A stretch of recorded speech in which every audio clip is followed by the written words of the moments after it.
Hi hello everyone, ಎಲ್ರಿಗೂ ನಮಸ್ಕಾರ.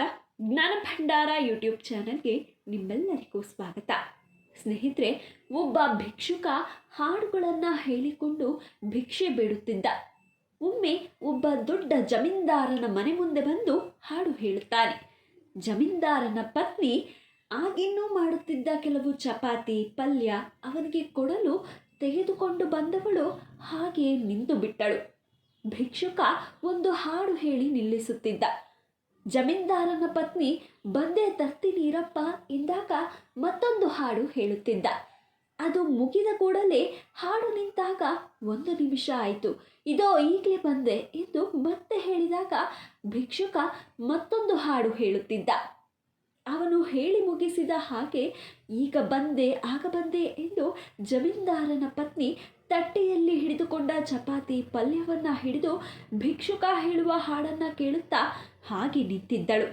ಇದನ್ನು ಗಮನಿಸಿದ ಜಮೀನ್ದಾರ ಪತ್ನಿಗೆ, ಇದೇನು ಭಿಕ್ಷುಕನಿಗೆ ಕೊಡುತ್ತೇನೆ ಎಂದು ಹಿಡಿದುಕೊಂಡ ಚಪಾತಿ ತಟ್ಟೆಯನ್ನು ಹಾಗೆ ಹಿಡಿದು ನಿಂತು ಎಷ್ಟು ಹೊತ್ತಿನಿಂದ ಅವನನ್ನು ಕಾಯಿಸುತ್ತಿರುವೆಯಲ್ಲ, ಪಾಪ ಅವನು ಎಷ್ಟು ಹೊತ್ತಿನಿಂದ ಹಾಡುತ್ತಲೇ ಇದ್ದಾನೆ, ಬೇಗ ಹೋಗಿ ಕೊಡಬಾರದೆ ಎಂದನು.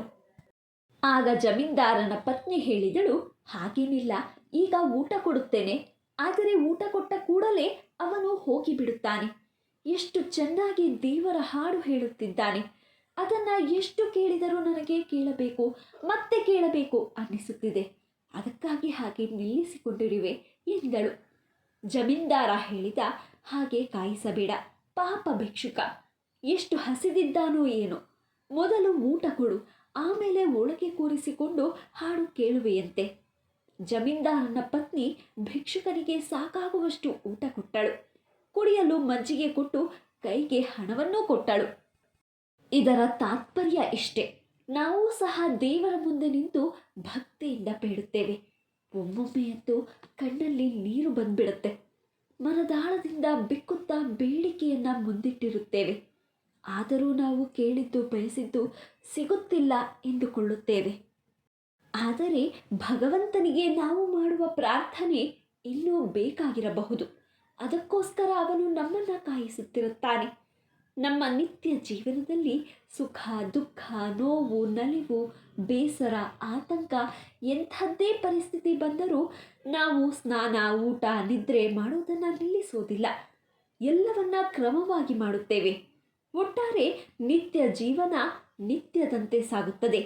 ಆದರೆ ಒಂದಷ್ಟು ಬೇಸರವಾದರೆ ಭಜನೆ ಮಾಡುವುದನ್ನು ಬಿಟ್ಟು ಬಿಡುತ್ತೇವೆ. ಅಯ್ಯೋ, ಎಷ್ಟು ಹೋದರೂ ಅಷ್ಟೇ ಎಂದು ದೇವಸ್ಥಾನಕ್ಕೆ ಹೋಗುವುದನ್ನು ನಿಲ್ಲಿಸಿಬಿಡುತ್ತೇವೆ.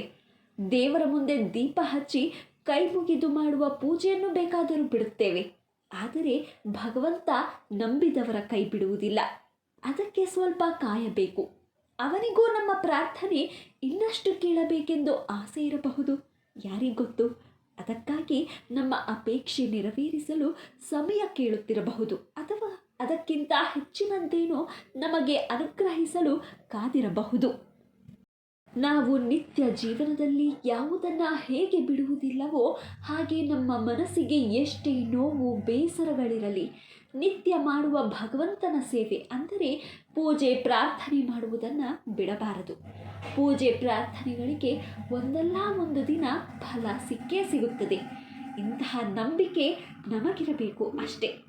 ಹೇಳಿಲ್ಲವೇ, ನಂಬಿ ಕೆಟ್ಟವರಿಲ್ಲವೋ ರಂಗಯ್ಯನ, ನಂಬದೇ ಕೆಟ್ಟರೆ ಕೆಡಲಿ, ಅಂಬುಜನಾಭನ ಪಾದವ ನೆನೆಯೇ, ಭವಾಂಬುದಿ ದುಃಖವ ಪರಿಹರಿಸುವ ಕೃಷ್ಣ, ಪಾಂಡವರಿಗೊಲಿದು ಕೌರವರನ್ನ ತುಂಡು ಛಿದ್ರವ ಮಾಡಿದ, ಅಂಡಲೆದು ದ್ರೌಪದಿ ಸಭೆಯೋಳು ಕೂಗೆ ಬಂದು ಕಾಯ್ದ ಶ್ರೀ ಪುರಂದರ ವಿಠಲ ಅಂತ ಹೇಳ್ತಾ ಇವತ್ತಿನ ವಿಡಿಯೋನ ಇಲ್ಲಿಗೆ ಎಂಡ್ ಮಾಡ್ತಾ ಇದ್ದೀನಿ.